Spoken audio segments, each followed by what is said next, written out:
আসসালামু আলাইকুম। মোর্শেদ শোভন স্বাগত জানাচ্ছি এনটিভির দুপুরের খবরে। ক্রাউন সিমেন্ট শিরোনাম দেখছিলেন, এবারে নিয়ে যাচ্ছি পুরো খবরে।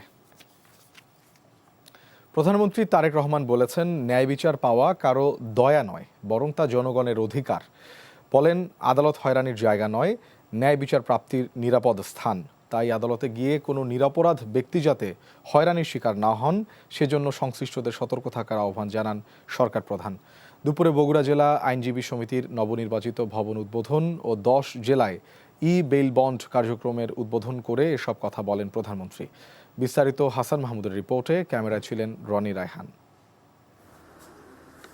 যে এলাকার সাথে গেঁথে আছে নারীর টান, যেখানে পরতে পরতে লেগে আছে পিতার স্পর্শ, সেই বগুড়ার গাবতলী উপজেলার বাগবাড়ি গ্রামে এলেন পুত্র তারেক রহমান। স্ত্রীকে সাথে নিয়ে ঢাকা থেকে সড়ক পথে বগুড়ায় পৌঁছেন প্রধানমন্ত্রী তারেক রহমান। পথে পথে ছিল মানুষের অভিবাদন। বগুড়া জেলা আইনজীবী সমিতির নবনির্মিত ভবন উদ্বোধন করেন তারেক রহমান। মানুষের বিচার প্রাপ্তির সেবাকে সহজ করতে বগুড়া সহ 10 জেলায় বেইল বন্ড কার্যক্রমের উদ্বোধন করেন প্রধানমন্ত্রী। বলেন, বিচার প্রাপ্তি কারো দয়া নয়, জনগণের অধিকার। আদালত হয়রানির জায়গা নয়, বরং ন্যায় বিচার পাওয়ার নিরাপদ স্থল। জনমনে এমন বিশ্বাস দৃঢ় হলে সমাজ থেকে মব ভায়োলেন্স ও দূরীভূত হবে বলে আমি ব্যক্তিগতভাবে বিশ্বাস করি।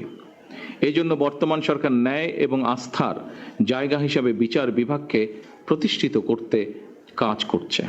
বিচার পেতে গিয়ে নিরপরাধ মানুষ যাতে হয়রানির শিকার না হয়, সে বিষয়ে ব্যবস্থা নেওয়ার আহ্বান জানান প্রধানমন্ত্রী। ফ্যাসিবাদী শাসনামলে আমরা দেখেছি আইনের দোহাই দিয়েই এমনকি রাতের বেলা আদালত বসিয়ে ভিন্ন দল এবং মতের শত শত মানুষকে শাস্তি দেওয়া হয়েছে। সেগুলো অবশ্যই ন্যায় বিচার ছিল না, বরং আইনি বিচারে আইনের অবিচার চালানো হয়েছিল। রাষ্ট্রে আইনের শাসনই শেষ কথা নয়, বরং ন্যায় বিচার প্রতিষ্ঠাই হচ্ছে গুরুত্বপূর্ণ। এ কারণেই বর্তমান সরকার রাষ্ট্র এবং সমাজে আইনানুগ ন্যায় বিচার প্রতিষ্ঠা করতে চায়। পরে বগুড়া পৌরসভাকে সিটি কর্পোরেশনে উন্নীত করে তার ফলক উন্মোচন করেন প্রধানমন্ত্রী। মডেল টাউন করতে গেলে তো শুধু সরকার একা পারবে না, এলাকার মানুষ, শহরের মানুষ যদি চেষ্টা না করে, শহরের মানুষ যদি একসাথে কাজ না করে, তাহলে তো সম্ভব না রে ভাই। এছাড়াও হাম রুবেলা টিকা ক্যাম্প উদ্বোধন করেন প্রধানমন্ত্রী। বিকেলে বগুড়ায় ফিরে আলতাফুন্নেসা খেলার মাঠের জনসভায় বক্তৃতা করবেন তারেক রহমান। দীর্ঘ নির্বাসন, মামলা, হামলার মতো প্রতিকূলতা পেরিয়ে 20 বছর পর প্রধানমন্ত্রী হিসেবে নিজের পিত্রালয়ে আসলেন তারেক রহমান।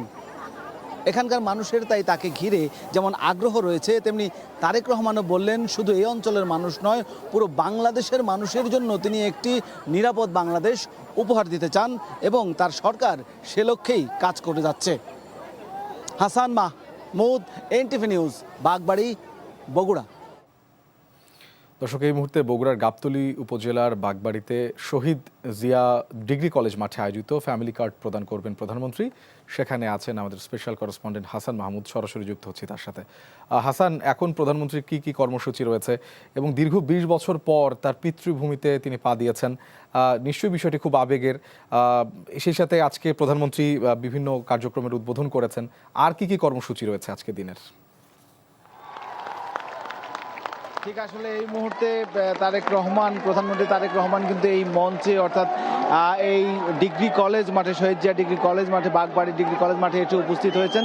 আমরা হয়তো দেখাতে পারবো আজকে আসলে এইখানেই তিনি ফ্যামিলি কার্ড বিতরণ করবেন এবং এই মাত্রই তিনি আসলে এখানে, আমরা যখন কথা শুরু করেছি ঠিক এই মুহূর্তে এসেই তিনি কিন্তু এখানে হাত নেড়ে কিন্তু মানুষের উদ্দেশ্যে হয়তো দেখতে পাবেন সবাইকে সম্বোধন করছেন এবং তিনি এখানে হাত নেড়ে কিন্তু সবার অভিবাদন গ্রহণ করছেন। বিশেষ করে তার এটি পৈতৃক ভিটা এবং পৈতৃক ভিটায় তিনি এসে কিন্তু উপস্থিত হয়েছেন এবং তিনি সবার কাছে দোয়া চাচ্ছেন। প্রথমে বললেন যে তার জন্য সবাই দোয়া করেছেন কিনা এবং সবাই ভালো আছেন কিনা এটা সম্বোধন করছেন। কিছুক্ষণ আগেই তারেক রহমান প্রধানমন্ত্রী তার পাশেই হাম এবং রুবেলা ক্যাম্পেইন টিকা উদ্বোধন করেছেন জিয়াউর রহমান গ্রাম হাসপাতালে। কিছুক্ষণ আগে রুবেলা এবং হামের টিকা উদ্বোধন করে সমাপ্ত করে তিনি কিন্তু এই ফ্যামিলি কার্ড বিতরণ অনুষ্ঠানে যোগ দিয়েছেন।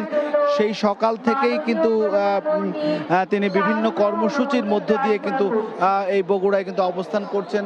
বিশেষ করে বগুড়া সার্কিট হাউসে আসার পর থেকে তিনি বেশ কিছু কর্মসূচি কিন্তু ইতিমধ্যে সম্পন্ন করেছেন। বিশেষ করে বগুড়া যে সিটি কর্পোরেশন, আগেই বলেছি 1876 সালে যে সিটি কর্পোরেশন, সেই সিটি কর্পোরেশনকে পৌরসভাকে সিটি কর্পোরেশনে উন্নীত করেছেন, সেটার উদ্বোধন করেছেন। অর্থাৎ বগুড়া পৌরসভা এখন থেকে সিটি কর্পোরেশনে উন্নীত হলো। এরপরে তিনি বাগবাড়ি এসেছেন এবং বাগবাড়িতে তিনি হামরুবেলা ক্যাম্পেইনের পরে এই ফ্যামিলি কার্ড উদ্বোধন করবেন। এবং এইখানে যারা আছেন বাগবাড়িতে, বিশেষ করে শহীদ প্রেসিডেন্ট জিয়াউর রহমানের জন্মের এই স্থান অর্থাৎ বাগবাড়ি, বগুড়ার গাবতলী উপজেলার এই বাগবাড়িতে, এই বাগবাড়ির মানুষেরও কিছু দাবি দাওয়া রয়েছে প্রধানমন্ত্রী তারেক রহমানের কাছে, অর্থাৎ শহীদ জিয়ার সন্তানের কাছে।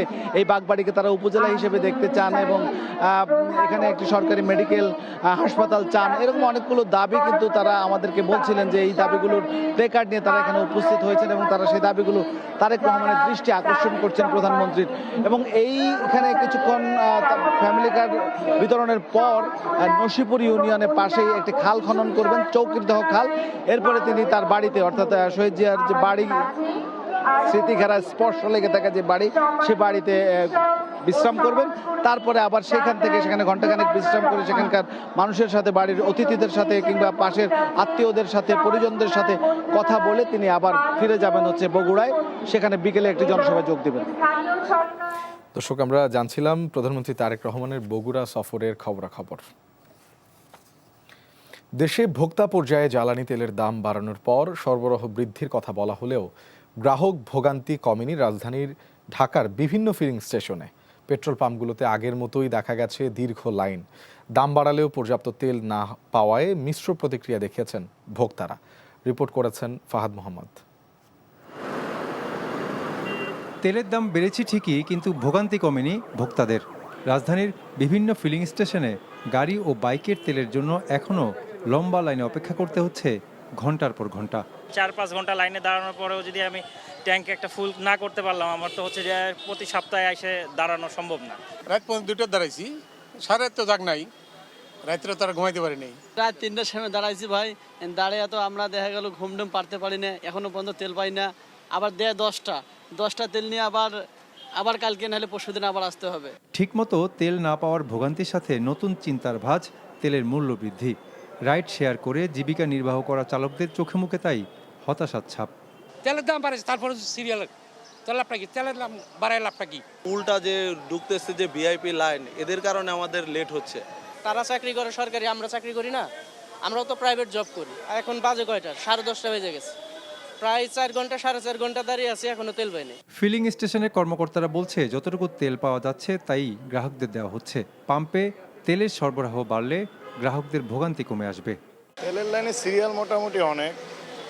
যাদের অ্যাপস আছে তাদের আমরা 1200 টাকা তেল দিচ্ছি, আর যাদের অ্যাপস নাই 500 টাকা তেল দিচ্ছি। ওইটা 500 টাকা পর্যন্ত আপাতত সীমাবদ্ধ। অ্যাপসের আওতাভুক্ত না হলে হয়তো বা সরকারিভাবে অন্য কোনো ঘোষণা আসতে পারে, তখন ওইভাবে কার্যক্রম শুরু হবে। তেলের দাম বাড়ার ফলে নিত্যপণ্যের দাম যেন বেড়ে না যায়, সেদিকে মনোযোগ দেওয়ার দাবি জনসাধারণের। Fahad Mohammad, NTV news, Dhaka. সরকার জ্বালানি তেলের দাম বাড়ানোর ফলে নতুন করে সংকটের মুখে পড়তে পারে দেশের অর্থনীতি। জ্বালানি তেলের দাম বৃদ্ধির ফলে মূল্যস্ফীতি আরও বেড়ে যেতে পারে, যা জনজীবনে নতুন করে চাপ সৃষ্টি করবে বলে শঙ্কার কথা জানিয়েছেন অর্থনীতিবিদরা। আর উৎপাদন ব্যয় বাড়ায় রপ্তানিমুখী শিল্প ক্ষতিগ্রস্ত হবে বলে মত ব্যবসায়ীদের। ভবিষ্যতে সংকট উত্তরণে আমদানি নির্ভরতা কমিয়ে নিজস্ব জ্বালানি সক্ষমতা বাড়ানোর তাগিদ বিশেষজ্ঞদের। আরাফাত ইসলামের রিপোর্টে বিস্তারিত। জ্বালানি তেলের দাম বাড়ার পর শিল্প, কৃষি ও সেবাসহ দেশের বিভিন্ন খাতে এর প্রভাব স্পষ্ট হয়ে উঠছে। ইতোমধ্যেই পরিবহন ভাড়া এবং এলপিজির মূল্য বেড়েছে। এর প্রভাব পড়তে শুরু করেছে নিত্যপণ্যের বাজারেও। একই সঙ্গে জ্বালানি ঘাটতির কারণে বিদ্যুৎ উৎপাদন কমে লোডশেডিংও বেড়েছে। এতে শিল্প কারখানার উৎপাদন ব্যাহত হচ্ছে। জ্বালানির দাম বাড়ার ফলে তৈরি পোশাক খাত বেশি ক্ষতিগ্রস্ত হবে, এমনটাই বলছেন ব্যবসায়ীরা। ফুয়েল ক্রাইসিসের জন্য আমাদের প্রোডাকশন কমেছে, ফুয়েলের মূল্য বৃদ্ধির জন্য আমাদের খরচ বেড়েছে। তাহলে দুই দিকে কিন্তু ইম্প্যাক্ট হচ্ছে। তো সেই ইম্প্যাক্টটা কিন্তু আমাদেরকে আরও ক্ষতির মধ্যে আরও ক্ষতিগ্রস্ত করবে। এমনিতে তো আপনি জানেন যে গত আগস্ট থেকে একদম টানা আমাদের রপ্তানি নেগেটিভ গ্রোথ, তো সেটা তো নেগেটিভ হচ্ছেই। এখন নেগেটিভের মধ্যে আরও নেগেটিভ অনেকগুলো নেগেটিভ যোগ হচ্ছে, তাহলে নেগেটিভটা আরও বাড়বে। Very simple. অর্থনীতিবিদরা বলছেন জ্বালানির মূল্য বৃদ্ধি নতুন করে মূল্যস্ফীতিকে উস্কে দিতে পারে। নতুন করে কর্মসংস্থান হারানোর শঙ্কায় দারিদ্রতাও বাড়তে পারে বলে মত তাদের।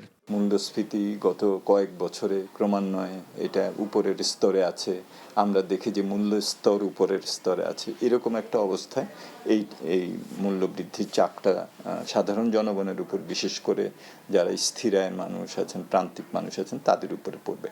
বাজার ব্যবস্থাপনা, অন্যান্য যে সামাজিক সুরক্ষা কর্মসূচি, সেটার মাধ্যমে কিছুটা হলেও এটা প্রশমিত করা যাবে। জ্বালানি বিশেষজ্ঞদের মতে সরকার অনেক দেরিতে দাম বাড়ানোর সিদ্ধান্ত নেয়ায় চাপ বেড়েছে। এবার দাম সমন্বয় করেছে অনেক লেটে, এটা আরও আগে করা উচিত ছিল। তাহলে হয়তো যে ক্রাইসিসটা আমরা দেখছি বাংলাদেশে, এই তেলের জন্য যে একটা হাহাকার পরিস্থিতি তৈরি হয়েছে, এটা যে কালোবাজারি হচ্ছে, পেট্রোল পাম্পে আপনারাই রিপোর্ট করছেন 14 ঘন্টা 16 ঘন্টা লাইন দিয়ে থাকতে হচ্ছে, এই ঘটনাটা তৈরি হতো না। আমদানি নির্ভরতা কমিয়ে নিজস্ব জ্বালানি সক্ষমতা বাড়ানোর পাশাপাশি অভ্যন্তরীণ তেল গ্যাস কূপ খনন ও নবায়নযোগ্য জ্বালানি ব্যবহারের পরামর্শও দেন তিনি। ল্যান্ডে এবং সাগরে দুইটাতেই তেল গ্যাস অনুসন্ধানের জন্য বিদেশি কোম্পানিকে নিয়ে আসা। আরাফাত ইসলাম, এনটিভি নিউজ, ঢাকা। সংরক্ষিত নারী আসনে মনোনীতদের চূড়ান্ত তালিকা প্রকাশ করেছে বাংলাদেশ জাতীয়তাবাদী দল বিএনপি। দুপুরে রাজধানী নয়াপল্টনে দলের কেন্দ্রীয় কার্যালয়ে সংবাদ সম্মেলনে মনোনীতদের নাম ঘোষণা করেন প্রধানমন্ত্রীর উপদেষ্টা ও দলের সিনিয়র যুগ্ম মহাসচিব রুহুল কবির রিজভী। মনোনীত নারী সংসদ সদস্যরা হলেন সেলিমা রহমান, শিরিন সুলতানা, রাশেদা বেগম হীরা, রেহানা আক্তার রানু, নেওয়াজ হালিমা, আরলি, ফরিদা ইয়াসমিন, বিলকিস ইসলাম, শাকিলা ফারজানা, হেলেন জেরিন, নীলুফার চৌধুরী মনি, নিপুণ রায়, জেবা আমিন, মাহমুদা হাবিবা, সাবিরা সুলতানা, সানসিলা জেব্রিন, সানজিদা ইসলাম তুলি, সুলতানা আহমেদ, ফাহমিদা হক, আন্না মিনাজ, সুবর্ণা শিকদার, শামিমা আরা বেগম স্বপ্না, শাম্মী আক্তার, ফেরদৌসি আহমেদ, বিথিকা বিনতে হুসাইন, সুরাইয়া জেরিন, মানসুরা আক্তার, জহরত আদিব চৌধুরী, মমতাজ আলম, ফাহমিদা নাসরিন, আরিফা সুলতানা, সঞ্জিদা ইয়াসমিন, নাদিয়া পাঠান পাপন, শওকত আরা আক্তার, মাধবী মার্মা, সেলিনা সুলতানা ও রেজেকা সুলতানা মনোনীত করেছেন, নির্বাচিত করেছেন। বিএনপি ও জোটের প্রার্থী তালিকা দেখুন: সেলিমা রহমান, স্বামীর নাম শিরিন সুলতানা, রাশেদা বেগম হীরা, রেহানা আক্তার রানু, নেওয়াজ হালিমা আরলি, মোসাম্মদ ফরিদা ইয়াসমিন। কাল থেকে শুরু হচ্ছে এসএসসি ও সমমানের পরীক্ষা। এবার মোট পরীক্ষার্থী 18,57,344 জন। সবচেয়ে বেশি পরীক্ষার্থী ঢাকা বোর্ডে 3,66,650 জন। সবচেয়ে কম বরিশাল বোর্ডে 81,931 জন। পরীক্ষা কেন্দ্র 3,885টি। দুপুরে সচিবালয়ে এক প্রেস ব্রিফিংয়ে শিক্ষামন্ত্রী ডক্টর আ.ন.ম এহসানুল হক মিলন জানিয়েছেন, যানজটের বিষয় মাথায় রেখে সকাল 8টা থেকে পরীক্ষা কেন্দ্রে প্রবেশের সুযোগ নিশ্চিত করা হবে। পরীক্ষা শেষ হওয়ার 60 দিন আগেই ফলাফল দেয়া হবে বলে জানান মন্ত্রী। 2026 সালের এসএসসি ও সমমানের পরীক্ষা মঙ্গলবার থেকে শুরু হয়ে 20 মে পর্যন্ত চলবে।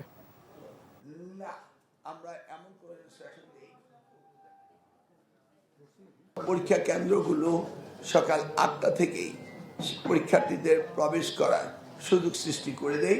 এই ব্যাপারে আমরা বোর্ডকে নির্দেশনা দিয়েছি যে বোর্ড যেন পরীক্ষা কেন্দ্রগুলো একটু আর্লি ওপেন করেন এবং নিশ্চিতভাবে ছাত্রছাত্রীরা, পরীক্ষার্থীরা এই যানজট ভেদ করে তারা যেন সময় মতো আসতে পারেন। রাজধানীর কাফরুলে AKM অ্যাপারেলস গার্মেন্টসের মালিককে ভয়ভীতি দেখিয়ে 1 কোটি টাকা চাঁদা দাবি করে গুলিবর্ষণের ঘটনায় 4 জনকে গ্রেফতার করেছে র্যাব 4।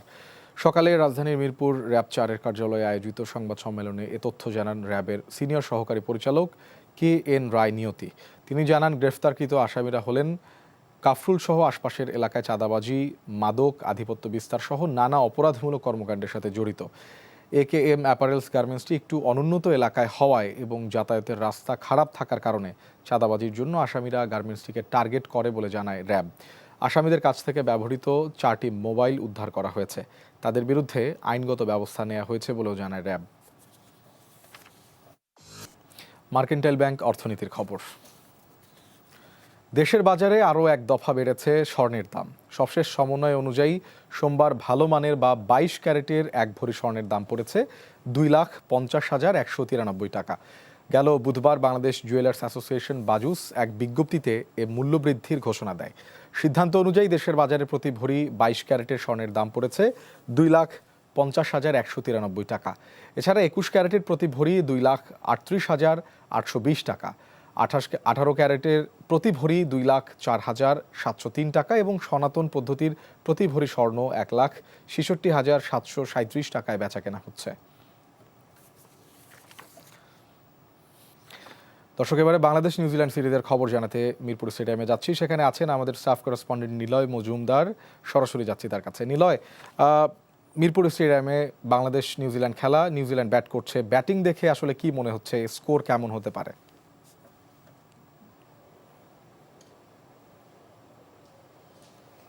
যে উইকেট এখন আচরণ করছে সেই আচরণ অনুযায়ী মনে হচ্ছে এই জায়গায় 210 বা 220 রানের উইকেট, এটি এর বেশি নয়। কারণ বাংলাদেশে যে নিউজিল্যান্ডের যে ব্যাটিং আমরা দেখতে পাচ্ছি, বিশেষ করে উইকেটে যারা স্পেস বোলার আছেন তারা বেশ সহায়তা পাচ্ছেন।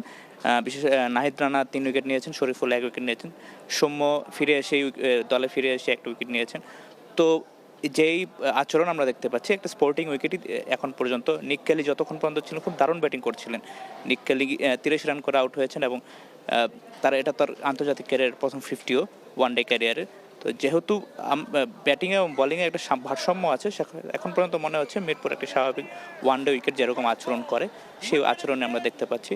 আর একটা কথা বলতে গেলে, বিশেষ করে বলতে গেলে, রব ওয়াল্টার এই সিরিজ শুরু হওয়ার আগে বলেছিলেন নাহিদ রানা খুব একটা সমস্যা হবে না তাদের জন্য, যেহেতু তারা নিয়মিত 145 বা 150 কিলোমিটার গতির বল খেলে থাকেন।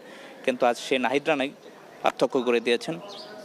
3টে উইকেট নিয়েছেন এবং গুরুত্বপূর্ণ উইকেট। বিশেষ করে একটা উইকেটের কৃতিত্ব আপনার লিটন দাসকে দিতেই হবে। তিনি যেভাবে দৌড়িয়ে তার 100তম ওয়ানডে ম্যাচ এটি এবং যেভাবে দৌড়ে তিনি ক্যাচটি ধরলেন, এটাকে আপনার প্রশংসা না করে কোনো উপায় নেই।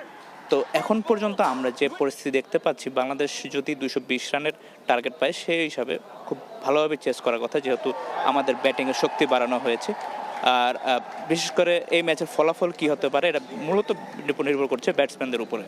এই ছিল এখান থেকে সর্বশেষ। দর্শক, আমরা জানছিলাম বাংলাদেশ নিউজিল্যান্ড সিরিজের খবর। এ ছিল দুপুরের খবরে। এই খবরের ভিডিও সহ আপডেট জানতে ভিজিট করুন এনটিভি অনলাইন www.ntvbd.com। এছাড়াও এনটিভির জনপ্রিয় সব অনুষ্ঠান ও খবরের আপডেট জানতে ভিজিট করুন আমাদের ইউটিউব ও ভেরিফাইড ফেসবুক পেজ। 5টায় দেশের খবর দেখার আমন্ত্রণ রইল। ধন্যবাদ সবাইকে।